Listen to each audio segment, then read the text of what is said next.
Hey everyone, our story today is going to be about the Aztecs.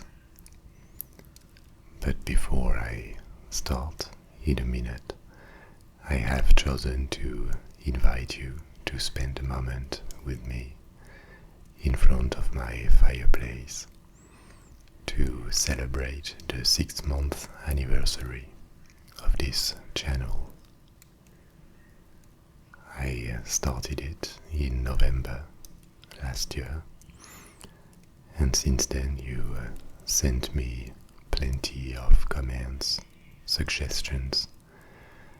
You expressed a very valuable support, and you've been several thousands to subscribe to.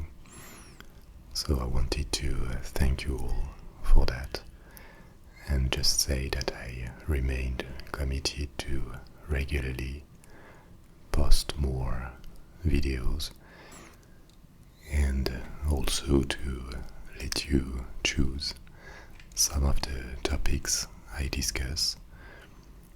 I will soon organize another poll to let you vote for one of the next topics I will tell you about. Okay, so now it's time to start. So please make yourself comfortable. Ideally, you should wear headsets to listen to this video, because this is going to be another long journey to the past, to Central America, and we are going to discover one of the most fascinating civilizations from the past of humanity.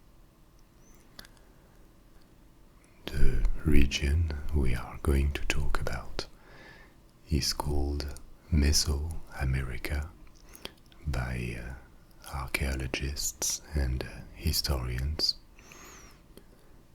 And Meso, like in Mesopotamia, is a Greek term that means in the middle of or in between, and actually this Mesoamerican region is in the center or between the Americas, as it corresponds to the southern half of what is Mexico today, as well as several smaller countries from Central America.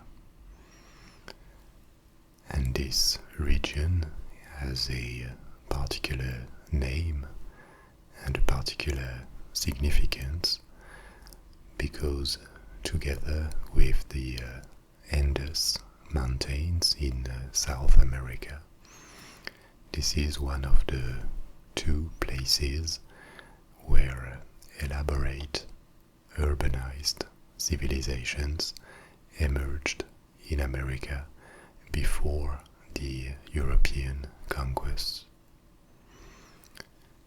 This region has been populated for thousands of years, at least 10 or 12 millennia, probably by people coming from Asia or the Pacific Ocean.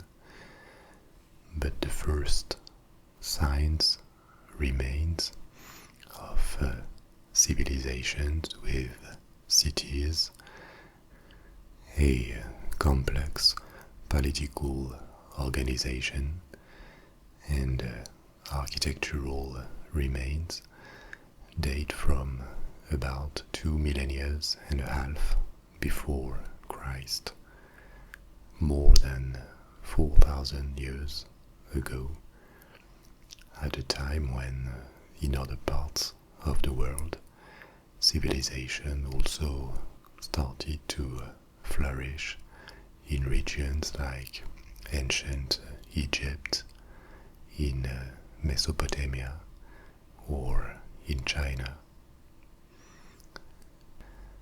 and in this region for about 40 centuries, and without any contact with other human groups outside the Americas, particular cultures and various civilizations appeared and disappeared. Some very famous, like the Mayans, like the Olmecs, the Toltecs, and ultimately, as the dominating group in this part of the world, the Aztecs. The Aztecs are not really a civilization in a sense.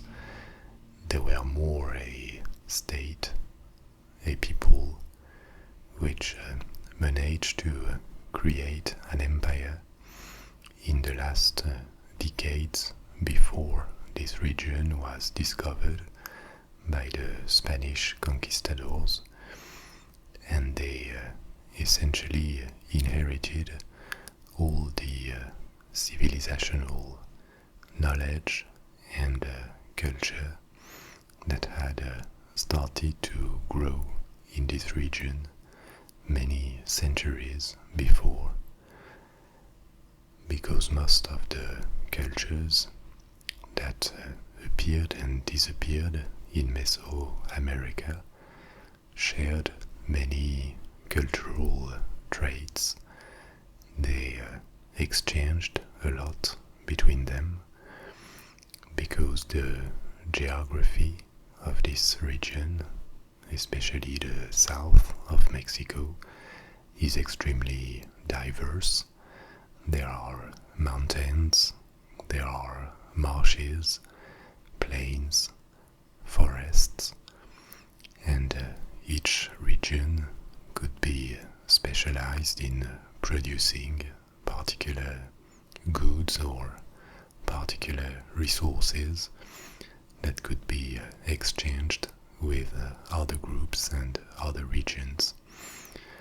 So the cultural exchanges in Mesoamerica were quite extensive and gave a common heritage to all the cultures that lived in this region over the centuries. The Aztecs, as one of the people living in this region, inherited many cultural traits common to the whole region, and it is interesting to name a few of them that characterize the Aztec society. First, they had a particular architecture with a ritual use, and they built, like the Mayans and other civilizations of the region, large pyramids and squares where religious ceremonies, especially human sacrifices, I will talk about that in a moment, could take place. The Aztecs too, like the others, had a polytheist religion with divinities that were often common to many of these cultures.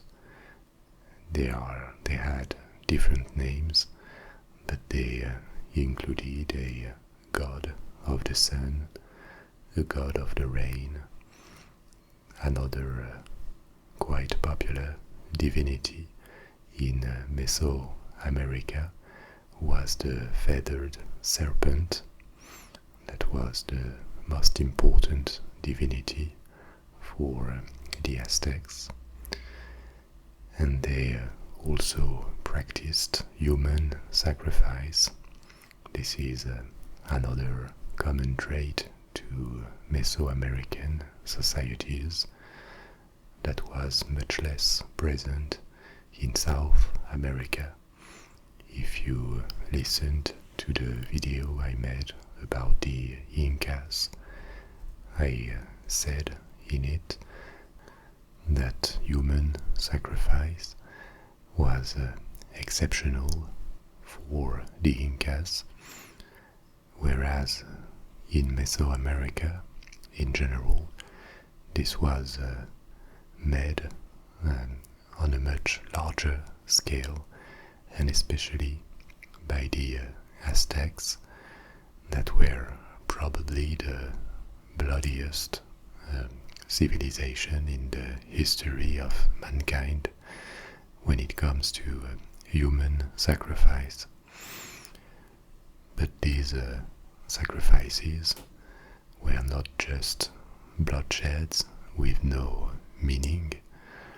They had a ritual signification for the Aztecs. They were made to appease the gods, to reinvigorate the cycle of life by offering blood and hearts, human hearts, to the divinities and the earth itself. And actually, even though this practice of human sacrifice can be quite disgusting for us today, impossible to justify, we should resist the temptation to just call the Aztecs or other Central American pre-Columbian civilizations savages, because under other aspects they could be more respectful of human life than many other civilizations in the world. For example, warfare between tribes, between states, was codified, and the two parties often negotiated the acceptable losses on each side.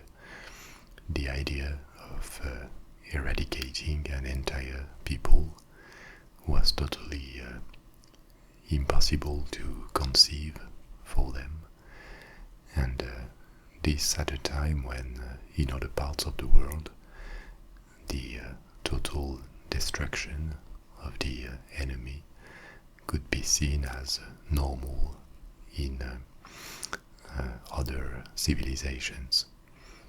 And two, even in Europe in the Middle Age, when the Aztec civilization was flourishing, so this was at the same time, it was fairly normal after a battle to kill all the survivors in the enemy army, whereas in Central America the prisoners were often used as victims of sacrifice, which in a sense is not worse and even gives more meaning to their killing than what other civilizations were doing.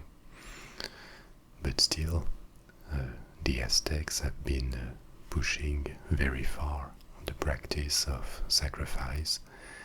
There were days after they received tributes from other states that they had vassalized, or after battles when in just one day several thousands and maybe tens of thousands of people were sacrificed, and their blood totally covered the stairs of the pyramids in the capital of the Aztecs. Coming back to our cultural uh, aspect of the Aztec civilization and other groups from Central America, we have a few other common aspects of their cultures.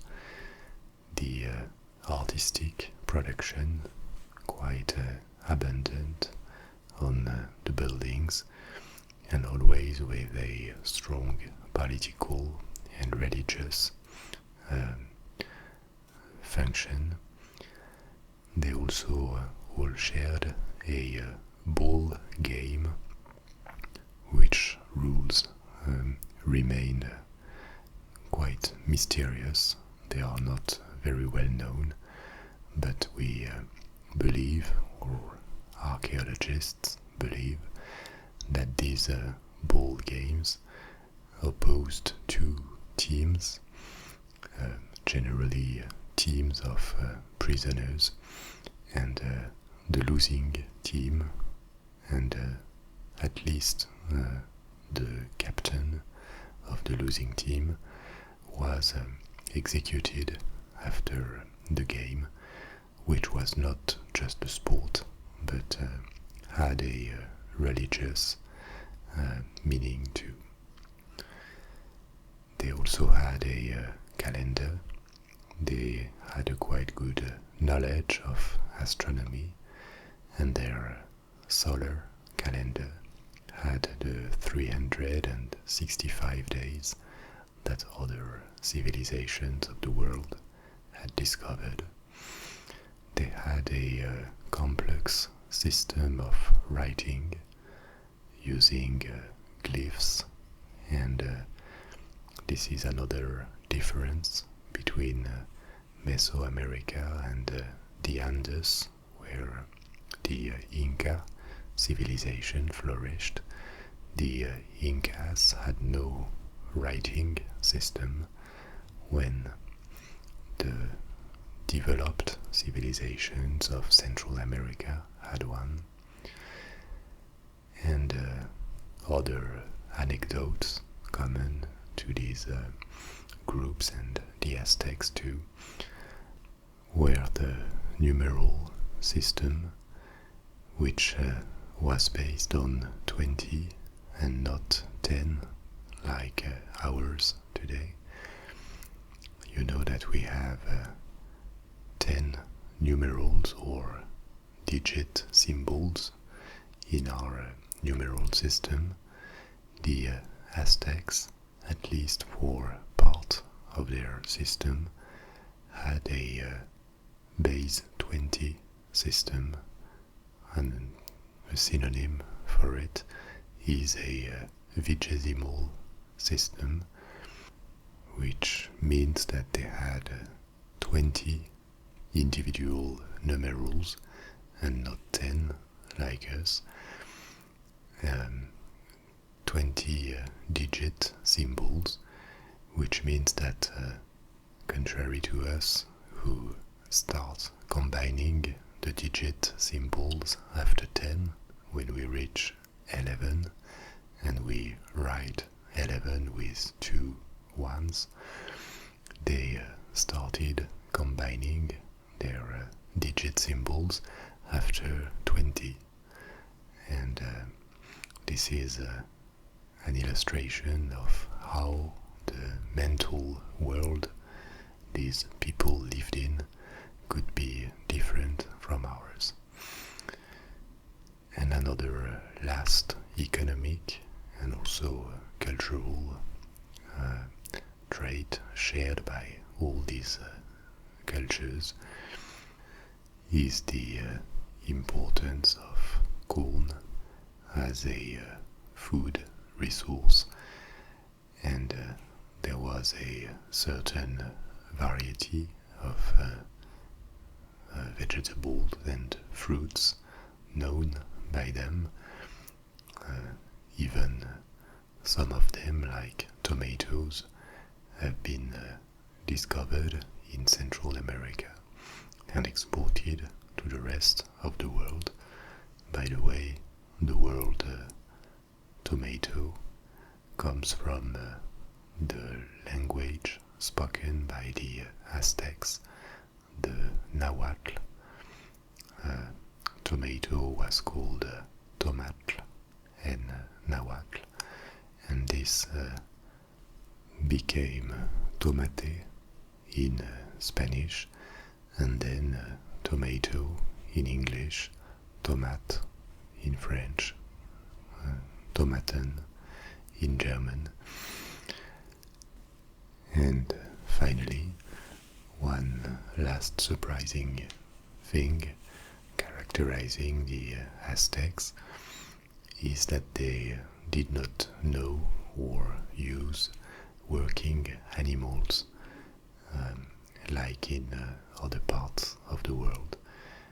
The absence of working animals like horses or cows made it even more important to have a large population to work, produce enough food to support the cities. So, as I said before, the Aztecs were more than a particular civilization. They were one people from the north of Mexico. Their precise origin remains mysterious, but fairly lately in the history of Mesoamerica, in the 12th century, they migrated towards what corresponds to the site of the city of Mexico today, and founded their capital called Tenochtitlan at the beginning of the 14th century. Actually, they founded it just short of 2 centuries before the arrival of the Spanish conquistadors in Mexico, and in the meantime, during these 2 centuries, they built an empire, which makes the history of the Aztecs like a political and military success story in this region that would finally be destroyed by the arrivals of the Europeans. This capital city, Tenochtitlan, which has almost entirely disappeared today because the modern city of Mexico has been built on the site, not to be mixed with another very important site close to Mexico called Teotihuacan, which is in a much better state today. So this city of Tenochtitlan had a very large population. The numbers are not very precisely known, but it is estimated that at least it had 200,000 inhabitants when the Spaniards arrived, and some estimations even point to almost 1 million inhabitants, which would have made of it one of the largest cities in the world at the beginning of the 16th century. And this empire, built by the Aztecs, had been essentially conquered on neighboring small states because they benefited from a period of fragmentation politically in Mesoamerica, which made it possible for these fierce warriors to impose a complex system of vassality to other states, and this is the very nature of the empire they built in the southern half of what is Mexico today, an empire based on a system of vassality with plenty of smaller people and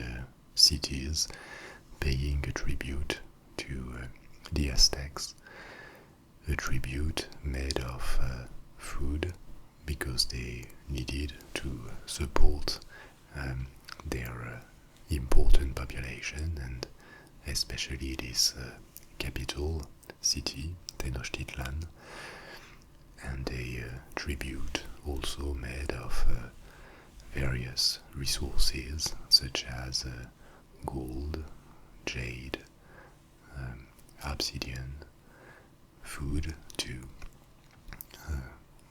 Corn was important, and men that worked like slaves or meant to be sacrificed in these gigantic ceremonies I mentioned earlier.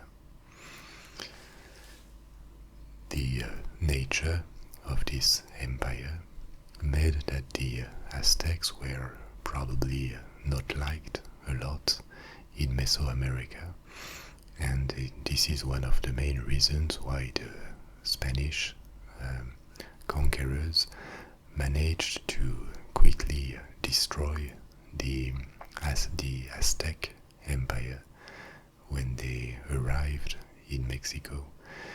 They made alliances with other peoples that had suffered from the domination of the Aztecs, and quickly raised an army of more than 30,000 men that attacked and finally captured the city of Tenochtitlan. But there were also other reasons to the fall of the Aztecs. One is that there was a prophecy announcing that a red hair man coming from the east, and that corresponded very well to the description of Cortes, the chief of the Spanish conquistadors, would one day arrive, and that he would be a divine reincarnation.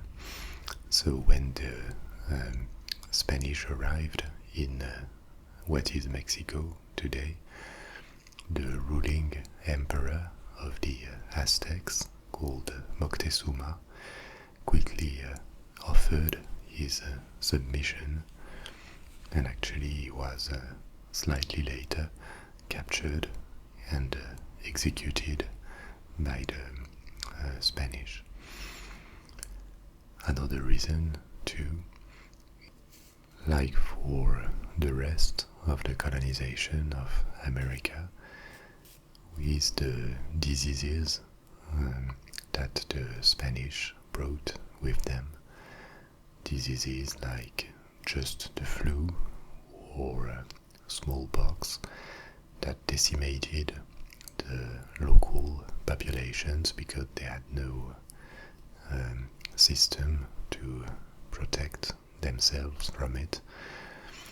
And it is estimated, we don't know exactly how many inhabitants lived in Mesoamerica when the Spanish arrived, probably at least 6 or 7 millions, and estimates go up to 20 millions.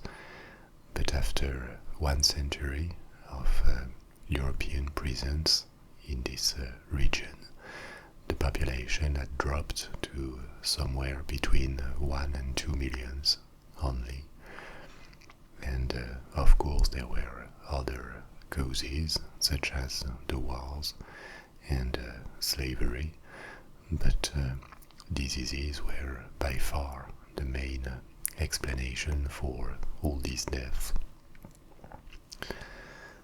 So this Aztec Empire that was at the height of its power when the Spanish arrived in the years 1520s actually collapsed quite quickly because other indigenous peoples revolted against it because of the technical and then psychological superiority of the Spanish with their modern weapons, and also this prophecy that I mentioned before. And this is how, just in a few years, the Aztec Empire was completely destroyed, and what remained of its population assimilated in a new emerging society in Mexico that would become the colonial society and provide the initial melting pot out of which the modern population of Mexico is coming from, because the heritage of the Aztecs, but more widely all these Mesoamerican civilizations has mixed with European influence and remains very much present in many aspects of Mexico today, and also Central American countries, in what people eat in terms of ingredients, but also the name of the products, and this has been exported to the rest of the world. The heritage ethnically is also important. The vast majority of the population of Mexico living today is coming from this mix of European and Amerindian populations. There are even parts of modern Mexico, like the Yucatan Peninsula, where ethnically speaking the current population is still very close to the Amerindians, because the mix with influences coming from the outside has been very limited, and the Aztecs as a particular ethnic group have disappeared today. But if you go to Yucatan in the east, the southeast of Mexico, the current population is very close to the Mayans, who were the direct ancestors of the actual inhabitants. And just to name another one, but there would be plenty, another aspect of the pre-Columbian heritage in Mexico may also be found in the religion. Mexico has been Christianized in the 16th and 17th centuries, even though it has taken quite a lot of time to make ancient beliefs disappear.